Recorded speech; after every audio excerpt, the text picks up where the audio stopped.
কল্পনা করুন যে আপনি এই যে রকেটটা আমার পিছনের, এই রকেটটা দিয়ে আপনি মহাকাশে ভ্রমণে যেতে চান। যেমন নীল আর্মস্ট্রংরা গিয়েছিল 1969-এ প্রথম যখন চাঁদে যায়, এবং তাদের যে অ্যাপোলো রকেট, অ্যাপোলো সিরিজের 10 রকেটটার গতিবেগ ছিল ঘন্টায় প্রায় 40,000 কিলোমিটার। ধরুন আপনার এই রকেটটাও ঘন্টায় প্রায় 40,000 কিলোমিটার বেগে আপনাকে নিয়ে ছুটে যাবে মহাকাশের দিকে।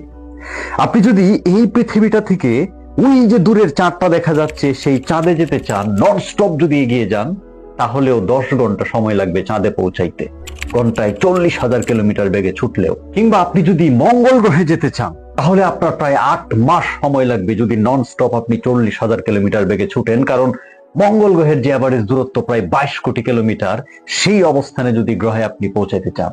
কিংবা আপনি ধরেন আমাদের এই যে সৌরজগৎ, এই সৌরজগতের যে সবচেয়ে বড় গ্রহ নাম হচ্ছে জুপিটার, যেটা প্রায় 1300 পৃথিবীর সমান বড়, এবং এই জুপিটারের এই যে পেটের মধ্যে আপনারা একটা লাল স্পটের মতো দেখছেন, এইটাকে বলা হয় রেড স্টর্ম, মানে একটা ঝড় বইছে জুপিটারের পেটে। এবং এই ঝড়ের সাইজটা এত বিশাল যে এখানে প্রায় 3টা আস্ত পৃথিবী ঢুকে যাবে ঝড়ের ভিতরে।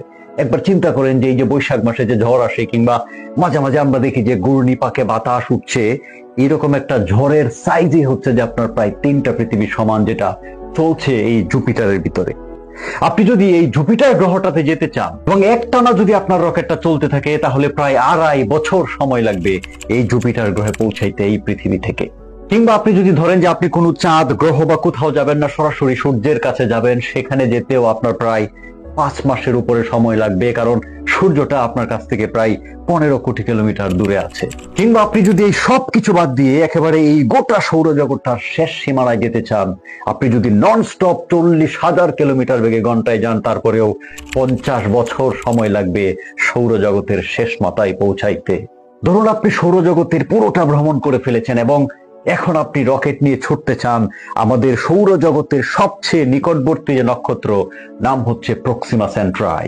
এবং এই প্রক্সিমা সেন্ট্রাই নক্ষত্রটা এত দূরে আছে যে আপনার প্রায় 1,15,000 বছর সময় লাগবে আপনি যদি নন স্টপ 40,000 কিলোমিটার বেগে আপনার রকেট নিয়ে ছুটে যান আমাদের সবচেয়ে কাছের যে নক্ষত্র সেই প্রক্সিমা সেন্ট্রাইয়ের দিকে।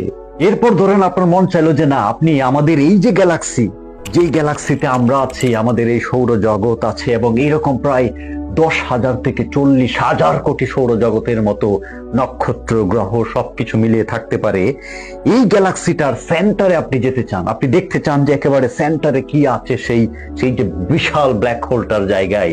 দেখুন আমরা আমাদের এই সৌরজগৎটা আমাদের এই মিল্কি ওয়ে গ্যালাক্সির একেবারে প্রান্তের দিকে আছে, এবং এই প্রান্ত থেকে আপনি যদি এই মিল্কি ওয়ে